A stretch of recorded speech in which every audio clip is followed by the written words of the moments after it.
সম্মানিত সভাপতি, উপস্থিত স্কুল এবং কলেজের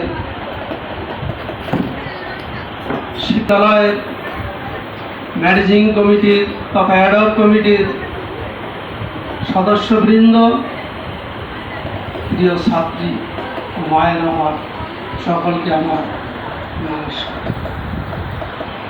বিদায় কথাটা অত্যন্ত বেদনাবহুল। দীর্ঘ 26টি বছর এই শিক্ষা প্রতিষ্ঠানে শিক্ষকতা করেছি।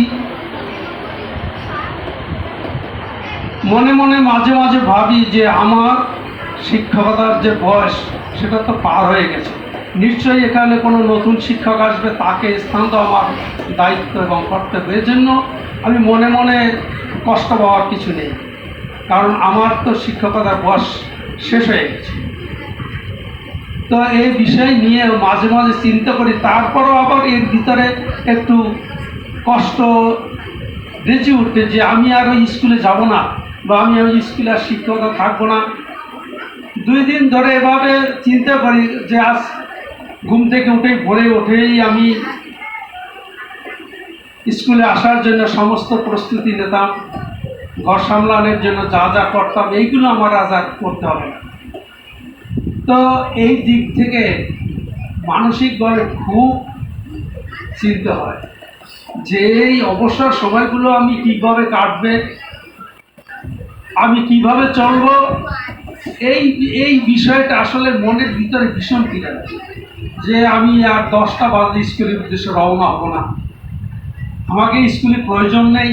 এই ধরনের নানাবিধ একটা প্রশ্ন কিন্তু মনের ভিতরে এসে হাজির হয়। এখন ছুইলে পরে কিন্তু চিন্তা হয় যে আমার কাজকে স্কুল যাওয়া লাগবে না। কেন যাওয়া লাগবে না? আমি অবসর গ্রহণ করেছি।